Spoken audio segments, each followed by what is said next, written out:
Welcome to Cameo Kitchen, where we take your favorite dishes from TV shows, video games, and movies and turn them into reality. Let's fucking cook.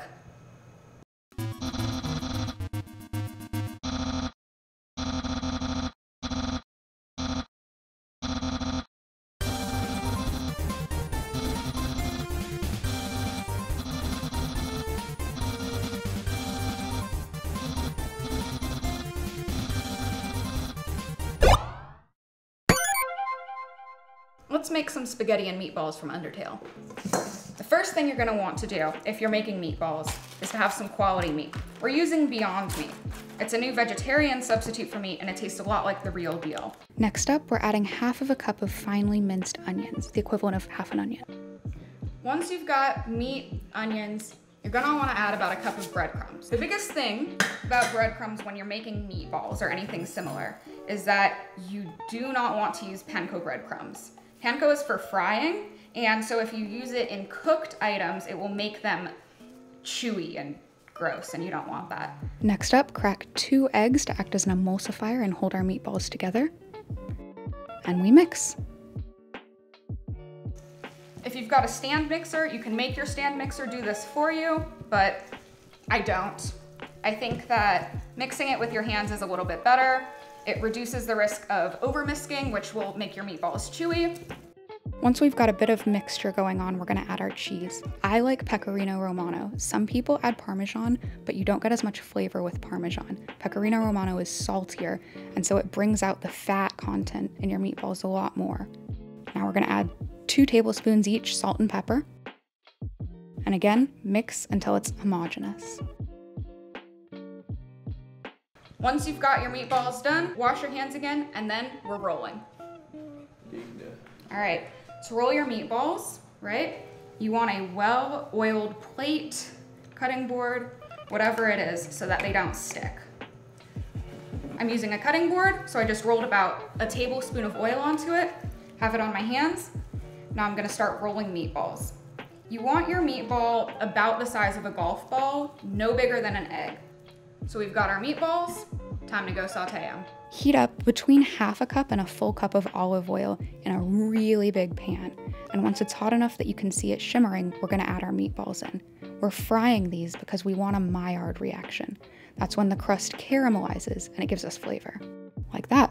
Once you've got golden brown on all sides of your meatballs, take them off the heat, put them on a plate where we're gonna pop them in the fridge. But don't get rid of the oil that you've been cooking them in.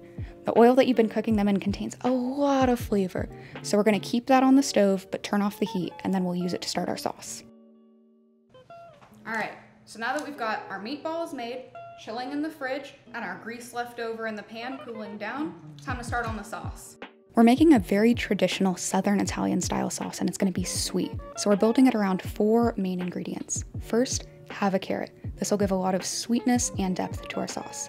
We're also gonna add a bay leaf, which gives it smoke, an orange, and basil in 2 forms, fresh and a good sprig of chopped basil. So to chop basil, to infuse the proper flavor, this is what you wanna do. Break off all the leaves. Just take the leaves, stack them on top of each other, bend the whole bundle in half, and then roll. When you bruise the leaves of the basil, it releases their flavor. So go ahead. Chop your basil into fine pieces. All right, put that to the side. We're also gonna want a good sized sprig of full basil, which we're gonna toss in to imbue more flavor. Last thing we want is an orange. Cut an orange in half and using your knife, take off a large piece of rind. We're gonna put both things, the juice from the orange and the rind, into our sauce, which will give it a lot of depth. The rind will add sweetness, and by squeezing in about 1/4 of an orange worth of juice, we're gonna put in a lot of acidity that will bring out all of the other flavor compounds. So now that we've got our prep done, we're gonna go ahead, take all of our cut veggies, along with seasoning, Italian seasoning, parsley flakes, garlic, and our San Marzano tomatoes, salt and pepper, and bring it over to the stove to get cooking. Add in the remaining half of your onion chopped. That's, again, half of a cup of onion. We want to move this around in our oil so that it becomes translucent, but we're not going for caramelization. Put in about 2 teaspoons of garlic. Feel it with your soul. Now keep it moving so you don't burn the garlic. Once it smells good, we're going to add in our herbs. So we're going to start with our chopped basil.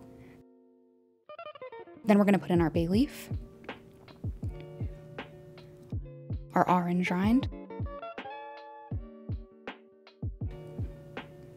and finally, our tomatoes. We're using 2 large cans of peeled whole San Marzano tomatoes. This is the brand that you want to use if you're making Italian sauce.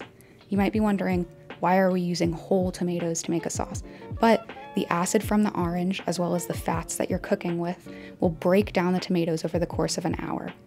Smash the tomatoes with a wooden spoon against the side of your pan, and then we're going to add in our final spices, our whole sprig of basil and the juice of a quarter of an orange, or half an orange, and just squeeze lightly.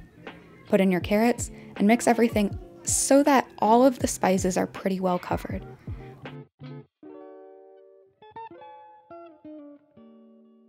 After that, we're going to leave it alone. Put it on low simmer, leave it for at least an hour to cook.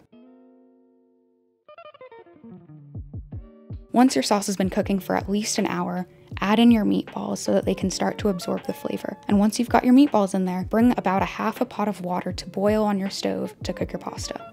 Now, anytime that you cook pasta, you want your water to be approximately as salty as the ocean. This will help sauce adhere to your pasta a lot better.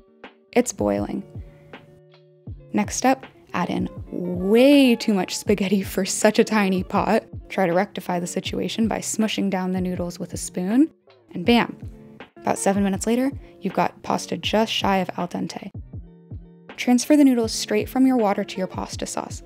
It's good if pasta water gets in your sauce because it'll allow it to loosen up as it's been cooking down for the last hour. Now mix the noodles into your sauce, and while you're at it, take out the hard spices. That is, our bay leaf, our large sprig of basil, our carrot,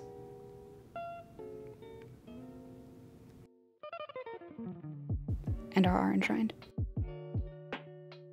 And now at this point, you're basically ready to serve. So now we've got absolutely beautiful plate of pasta. Make sure you serve it up. A few meatballs, your sauce. We're gonna garnish it. Plate your pasta with a little bit of pecorino romano sprinkled on top. Again, the saltiness of this cheese will bring out the other flavors and complete your dish. All right, so now we've got absolutely fantastic spaghetti from Undertale. Wait. We need to do the cameo, Jules. What are you doing? No. I know. Do you know what we're doing? No, Bettina, what do you want from me? I want you to freeze it. So for today's cameo, there is a plate of frozen spaghetti in Snowdin that you, the main character, come across. Let's see if Jules can bring this Undertale staple to life. You really want it frozen? Yes, I do. Oh my gosh. All right, let's Undertale it.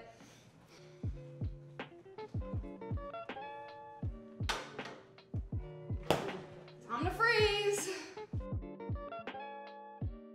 Okay, so we've got our spaghetti, and it's been chilling in the freezer for about 2 hours. So if Undertale spaghetti is frozen, this stuff is too.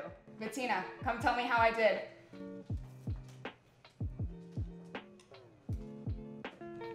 Let me get a meatball.